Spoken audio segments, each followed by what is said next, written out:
ஃபாத்திமா, உன் கஷ்டம் உன் கவலை நீங்குவதற்கு இந்த பிரார்த்தனையை கொண்டு அல்லாஹ்வை அழைத்துக் கொண்டிரு.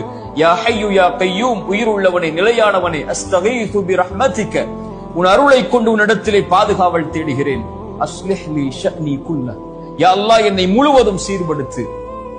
வலா தகில்லி இலா நஃப்ஸி தர்ஃபத ஐன், யா அல்லாஹ் கண் சிமிட்டும் நேரத்திற்கு கூட என்னை ஒப்படைத்து விடாதே, என்னிடத்திலே முழுவதும் என் பொறுப்பை உன்னிடத்திலே வைத்துக்கொள். இந்த அல்லாஹ்வுடைய தூதர் ஸல்லல்லாஹு அலைஹி வஸல்லம் துஆ செய்ய சொன்னார். துஆ அல்லாஹ்விடத்தில் நம்முடைய பிரச்சனைகளை முன்வைக்கும் போது, எடுத்து வைக்கும் போது நம்முடைய கவலைகளை நீக்கும்.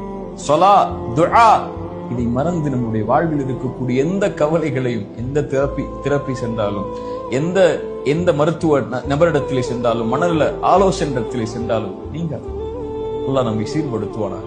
கடைசியாக ஒரு விஷயத்தை சொல்கிறேன், இதை செய்யுங்கள், இறைவன் உங்களுடைய கவலையை நீக்குவார்.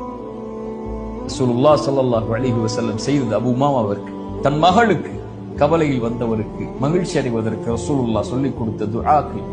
ரசூலுல்லாஹி ஸல்லல்லாஹு அலைஹி வஸல்லம் சொன்னார்கள், இறைவனுக்கு மிக விருப்பமான செயல் கவலையில் இருக்கக்கூடிய ஒருவனுடைய உள்ளத்தில் மகிழ்ச்சியை ஏற்படுத்துதல். உங்களால் ஒரு கவலையில், கடலில் இருக்கக்கூடியவனுக்கு, கஷ்டத்தில் இருக்கக்கூடியவனுக்கு, பொருளாதார நெருக்கடியில் இருக்கக்கூடியவனுக்கு, குடும்ப உறவுகளை பிரிந்து வாழக்கூடியவனுக்கு ஒரு மிகப்பெரிய செல்வத்தையோ ஒரு உறவையோ அமைத்துக் கொடுக்க முடியாமல் இருக்கலாம்.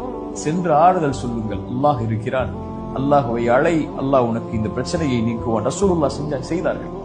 சொல்லுங்கள், அல்லாஹ் ரப்புல் ஆலமீன் அதன் மூலமாக யாரோ இன்னொருடைய உள்ளத்திலே மகிழ்ச்சியை ஏற்படுத்தினால் அல்லாஹ் உங்களுடைய உள்ளத்திலே மகிழ்ச்சி ஏற்படுத்துவார். லா தஹ்சன் யா அஹி, உலக வாழ்வு இயல்பானது, மிக லேசானது, இது இன்றோ நாளையோ முடிந்துவிடும்.